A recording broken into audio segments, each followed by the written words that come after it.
টানা কয়েকদিনের ভারী বর্ষণের অজুহাতে অস্থির হয়ে উঠেছে ময়মনসিংহের নিত্যপণ্যের বাজার।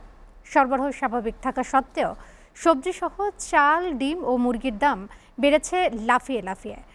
ভরা মৌসুমে অহেতুক দাম বৃদ্ধিতে বেকায়দায় পড়েছে নিম্ন ও মধ্যবিত্ত ক্রেতারা। তবে বাজার নিয়ন্ত্রণে নিয়মিত তদারকি ও আইনি ব্যবস্থা নেওয়ার কথা জানিয়েছে ভোক্তা অধিকার সংরক্ষণ অধিদপ্তর।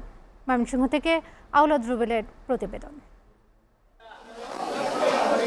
টানা বর্ষণে স্থবিরতা নেমে এসেছে ময়মনসিংহের নিত্যপণ্যের বাজারে, কিন্তু বর্ষার অজুহাতে লাগামহীন হয়ে উঠেছে প্রায় সব ধরনের পণ্যের দাম।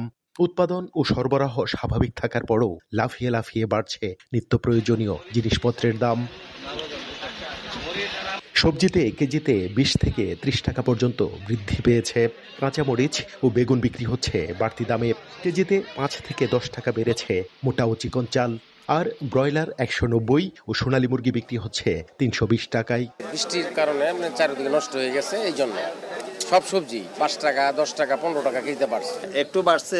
ডিমের দাম হচ্ছে আপনার পাইকারি পড়তেছে 1020, আর খুচরা আছে এই খুচরা 1070, 60 পর্যন্ত। কই মাছ দেশিটা 550 টাকা, মাগুর মাছ দেশিটা আছে 700 টাকা, চাষেরটা আছে 400 টাকা, শিং মাছ আছে 400 টাকা, আর একটা আছে 300 টাকা। ব্রয়লার কেজিতে 8-10 টাকা বাড়ছে, সোনালি 10-15 টাকা, একটা বাড়ছে না, কিন্তু সামনে বাড়ার প্রস্তুতি আছে।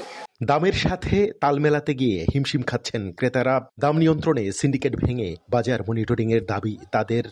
আমাদের মতো সাধারণ জনগণের জন্য অনেক কষ্টসাধ্য, অনেক ব্যয়বহুল, যেটা আমরা পারি না, আমাদের জন্য অনেক কষ্ট হয়ে গেছে। মাছের দাম যেরকম বাড়তি, সবজির দামও এরকম বাড়তি। আর পেঁয়াজটা গতকালকে কম ছিল, আবার আজকে পেঁয়াজটা বেড়ে গেছে। সাধারণ জনগণের ক্রয় সীমার থেকে একটু বেশি মনে হচ্ছে। এদিকে অসাধু চক্রের কারসাজি রুখতে এবং দাম নিয়ন্ত্রণে রাখতে নিয়মিত বাজার তদারকি করার কথা জানিয়েছে স্থানীয় ভোক্তা অধিকার সংরক্ষণ অধিদপ্তর। অভিযানকালে আমাদের যে সম্মানিত ব্যবসায়ী যারা পণ্য ক্রয় করে আনেন, তাদের যে ক্রয় ভাউচার, সেগুলো আমরা পরীক্ষা করি, যাচাই করি।